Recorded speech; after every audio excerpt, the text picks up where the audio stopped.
Hi, I'm Daniel and this is Movie Wrap News. So I was going to spend this episode talking about how Black Panther is now in the top 10 highest grossing movies of all time and looks set to stay there until Avengers Infinity War releases at the tail end of this month, whereupon it will be replaced almost instantly since Avengers is outselling the previous 7 Marvel films put together.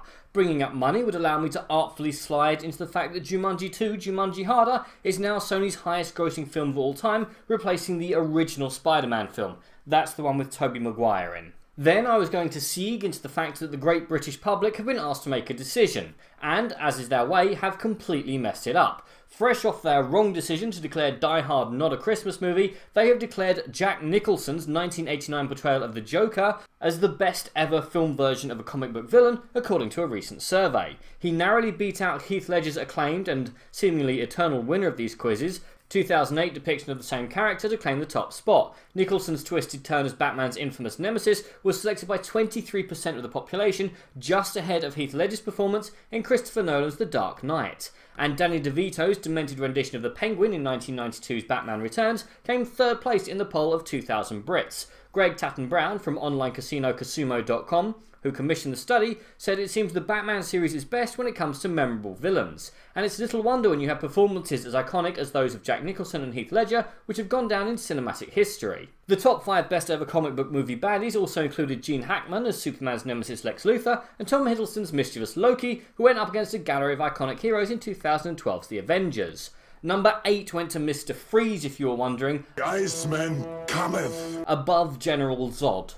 Well, you wanted to give people the vote, not me. Which I would then use to leap into talking about A Quiet Place, currently sitting at $85 million on a $17 million budget. Oh, quick tip, the film is silent, so taking in popcorn, sweets, chocolate, coke will earn you the eternal loathing of the entire cinema. It's also now generating sequel buzz, which is the worst idea since Jai Courtney was allowed in front of the camera. Seriously, the film is a perfect standalone. Leave!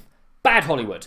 And mentioning Jai Courtney would allow me to rebound into the fact that Terminator Genisys is getting a board game. Why? I don't know. Maybe the British public were asked which film they wanted to see turned into a board game. Then I would spin from awful films to Cannes, alleged home of award ceremonies and therefore good films, which this year will be Netflixless, as Ted Sarandos says Netflix won't be there this year. In an exclusive interview with Variety, Netflix's chief content officer says that the festival sent a clear message with a new rule that bans any films without theatrical distribution in France from playing in competition. Netflix could screen some of its upcoming movies out of competition, but Sarandos says that doesn't make sense for the streaming service. Quote, "We want our films to be on fair ground with every other filmmaker," Sarandos says. "There's a risk in us going in this way and having our films and filmmakers treated disrespectfully at the festival. They've set the tone. I don't think it would be good for us to be there." Netflix made a big splash at the prestigious film festival last year with 2 movies that showed in competition. Bong Joon-ho's Okja and Noah Blahnich's The Merowick Stories. I hope I pronounced those correctly, I'm really sorry if I didn't. But after the 2017 announcement, French theatre owners and unions protested the inclusion of these films to Thierry Frémaux, the artistic director of Cannes. Netflix was amenable to having their movies play on big screens in France, but a law in the country requires movies to not appear in home platforms for 36 months after their theatrical release. Then I would check my watch, decide with a bit of careful editing I could call it a day and head off down the pub to celebrate another successful episode. But I don't want to do that today. Today I want to talk about Stan Lee. I also have to be a bit careful because he'll sue those responsible for what he characterises as slander.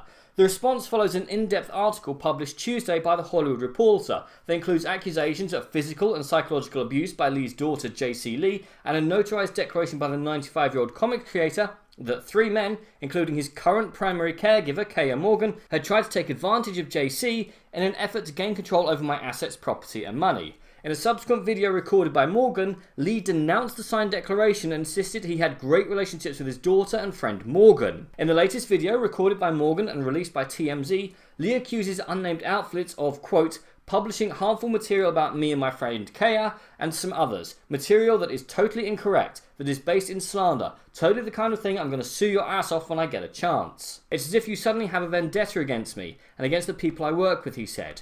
Well, I want you to know that I'm going to spend every penny I have to put a stop to this, to make you sorry that you suddenly went on a one-man campaign against somebody with no proof, no evidence, no anything.